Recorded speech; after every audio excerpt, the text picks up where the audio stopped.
It's been 10 years. However, Tony called me out of the blue, and I couldn't help but wonder what he wanted from me. To my surprise, he said something shocking. I'm going back to your home with my wife, so you need to leave. That place belongs to us. I couldn't believe what I heard. I decided to set the record straight for Tony, who was still living in a fantasy world. Our family home will never be in your hands. My name is Andrea Jones, and I'm a 34-year-old office worker.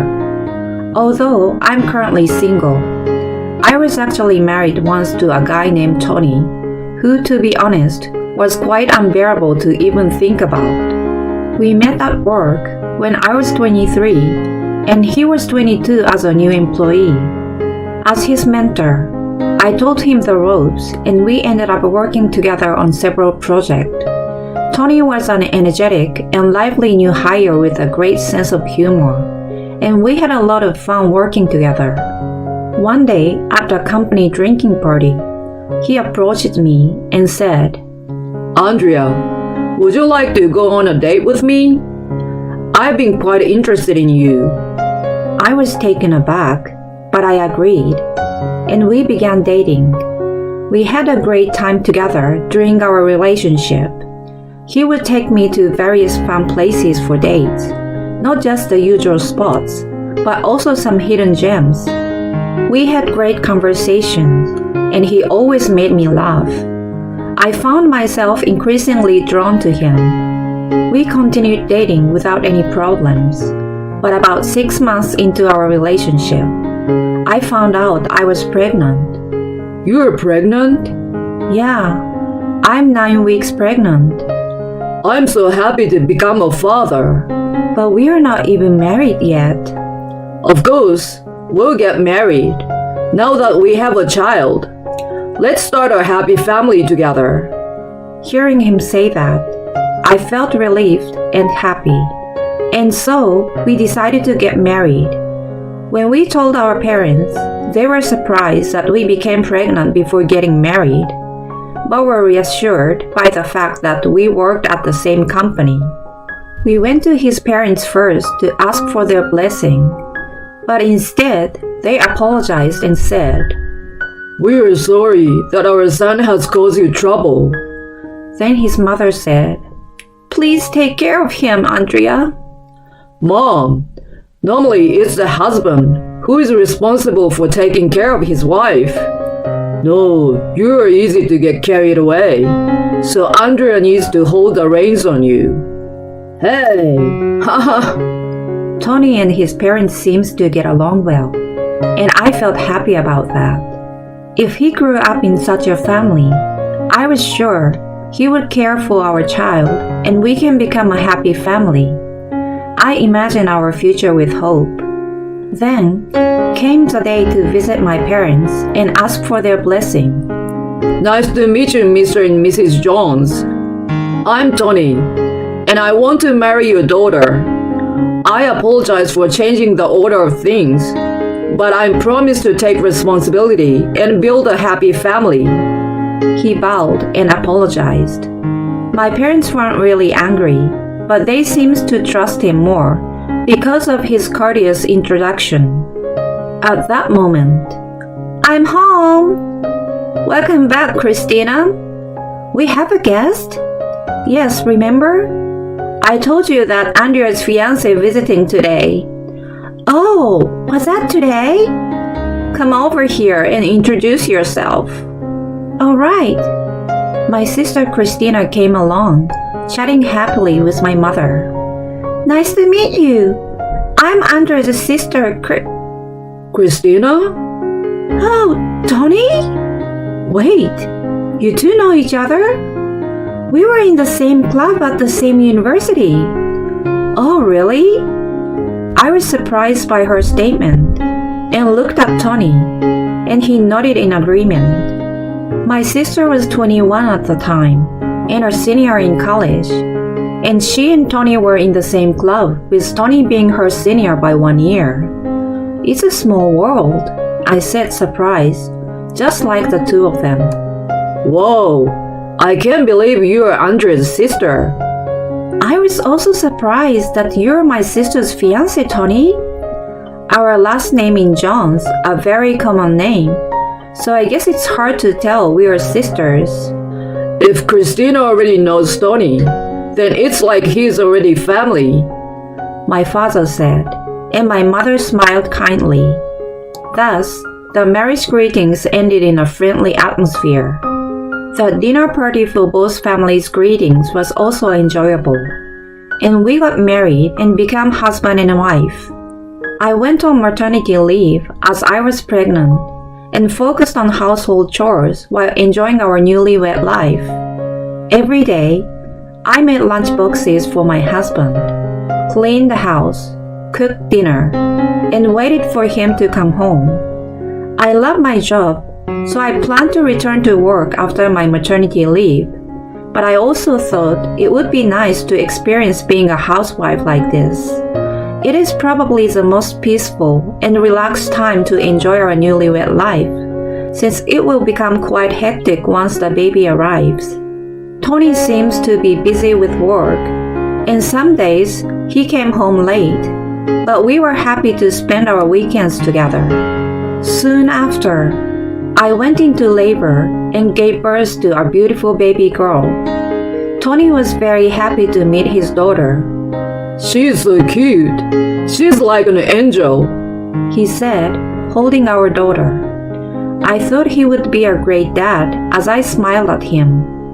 After that, I was discharged from the hospital and returned home to focus on child rearing while on maternity leave. I felt so happy just by spending time with my adorable daughter every day. Of course, there are difficult times like the baby crying at night, but she was so cute that nothing bothered me, except for one thing.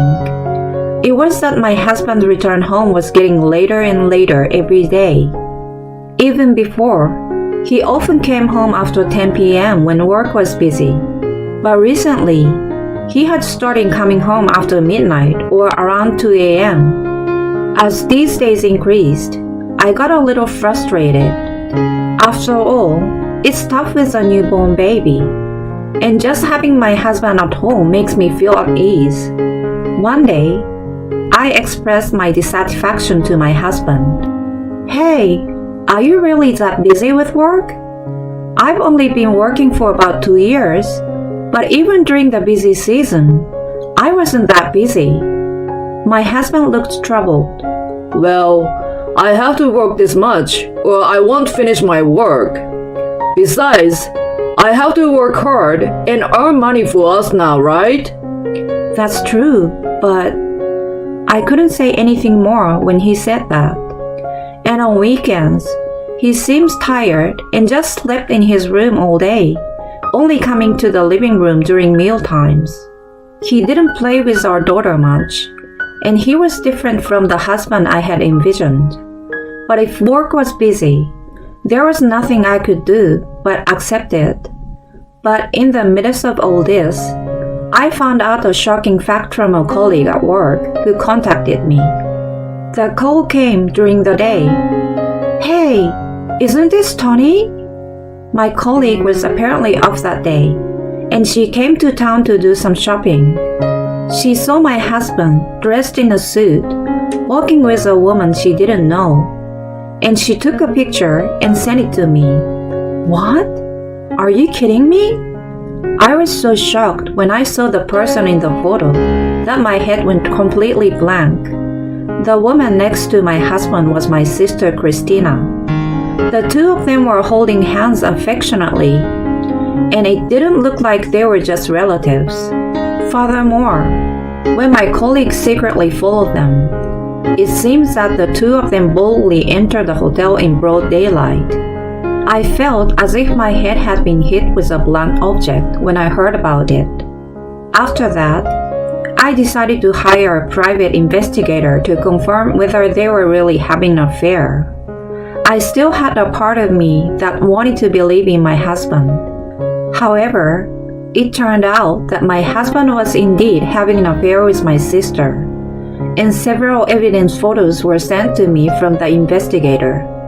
When I asked my colleague, she said that my husband hadn't been working overtime for the past few years and always left work on time. In other words, he had been lying to me and meeting with my sister all along.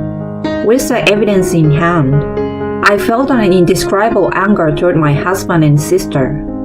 I immediately confronted my husband, showing him the evidence photos and asking him what he thought he was doing by having an affair with my sister. He couldn't deny it and eventually confessed. Christina was the one who came on to me. At first, we were meeting with a few friends from the university club, but then we started meeting alone. Before we knew it, we were meeting more than half of the week. That's enough. Do you think you can get away with doing something like this? I'm going to divorce you and make you pay alimony. I guess that's inevitable. Of course. I will make Christina pay too. Huh? He was very surprised when I said that. She's still a student and will graduate soon. It's too cruel to demand alimony from your own sister. I think the one who deserves the criticism from society is my sister, who slept with her sister's husband. If you don't want to burden Christina, then you should pay for both of you. Considering the going rate, it would be around $70,000 for two people. $70,000? That's outrageous. You did something that warrants that kind of payment. You're going to take responsibility for your actions. When I said that, he turned pale. Anyway, let's talk about this thoroughly next time. He said that, and we agreed to have a discussion with both families present. He said he would stay in a business hotel for a while, so I was left to live with my daughter and think about our future. And so, we decided to have a discussion about it at my parents' house over the weekend. But my husband and sister didn't show up. This surprised not only me, but also our parents and my in-laws. We are truly sorry about this. It's bad enough that he's causing you trouble, but not showing up to this meeting is beyond our comprehension. They said, apologizing profusely. Well, our daughter's not here either, so we are both at fault. They also expressed their concern for me, who was the main victim in this situation. If the two of them continue to be unresponsive, we'll pay the compensation for you, and we'll also cover the child support payments. My in-laws apologized deeply once again, and my parents paid me the compensation that my sister was supposed to pay. I felt uneasy about receiving money from my parents, but they assured me that they would find my sister and make her pay, so I didn't have to worry. Honestly, as a single mother who has to raise my daughter, I could use all the money I could get, so I was grateful.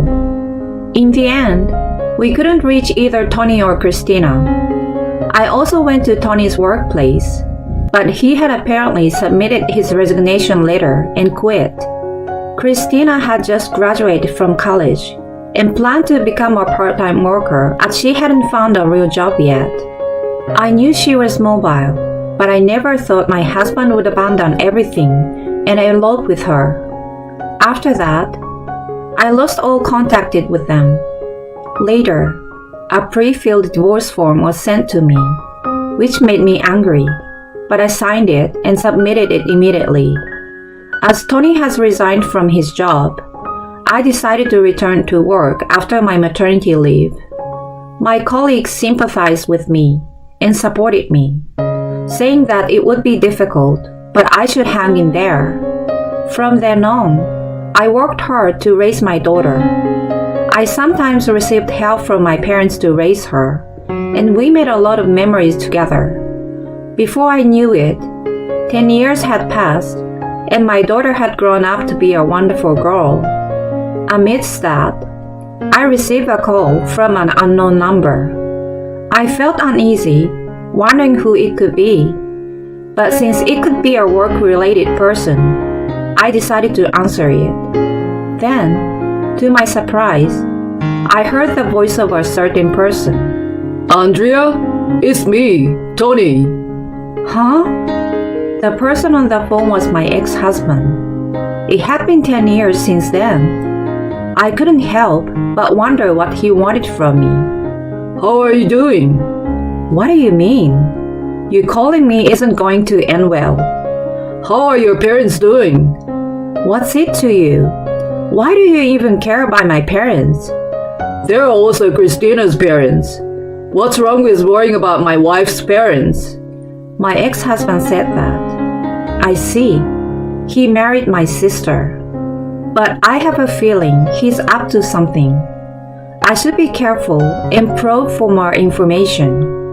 My parents passed away. They both died from an illness. Seriously? Then what about your family's home? I inherited it. Then, my ex-husband made a surprising statement. I'm going back to your home with my wife, so you need to leave. I couldn't believe what I heard. What are you talking about? I said I inherited it. I'm saying that Christina and I are going to live there, so you need to leave. Also, why are you the one who inherited the home? Doesn't Christina have the right to inherit it too? I hope you're joking. After betraying our family like that, how could she possibly have the right to inherit anything? Don't be ridiculous. I won't accept that. We just had a kid recently, so we are going to turn her family's home into our home. I decided to set the record straight for Tony, who was still living in a fantasy world. Our family's home will never be in your hands. What do you mean? Like I've been saying, I inherited it. And then, I heard a woman's voice, probably my younger sister's. Hey sis, I won't allow you to inherit the house without my permission. We need to talk about the inheritance too. I didn't really want to deal with them anymore. But then, I came up with an idea. I guess we have to talk about it then. I told them to meet me at the coffee shop I specified. And there, I met my ex-husband and sister for the first time in 10 years. Both of them looked shabby, as if they were struggling to make a living. Christina and Tony asked only about the inheritance and the inheritance of the house.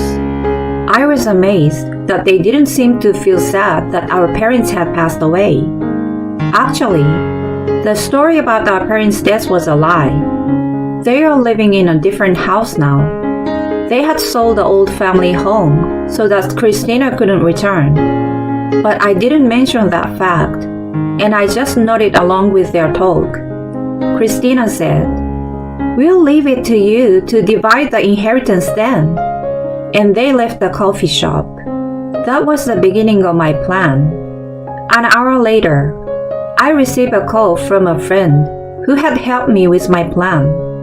I had asked my friend to tell my sister and ex-husband to find out their current address. Once I got the address, I reported it to both sets of parents. Soon after, both sets of parents and I rushed to my sister's house. Why are you here? They were quite shocked by our sudden visit. Both sets of parents demanded reimbursement for the money they had paid in advance for consolation money and child support. We don't have any money to pay you back. We've been working part-time jobs and barely making ends meet. They said that, but our parents didn't forgive them. If that's the case, then you will have to consult with the police or a lawyer and figure out what to do. The word police and lawyer made my sister's and Tony's face turn pale. That's going to be a problem. If it's okay to pay little by little, we'll pay. So please forgive us. They pleaded while crying. My parents and in-law reluctantly agreed to the condition and told the two that if the payment was delayed, they would immediately take legal action. Christina and Tony fell to the ground with a defeated expression.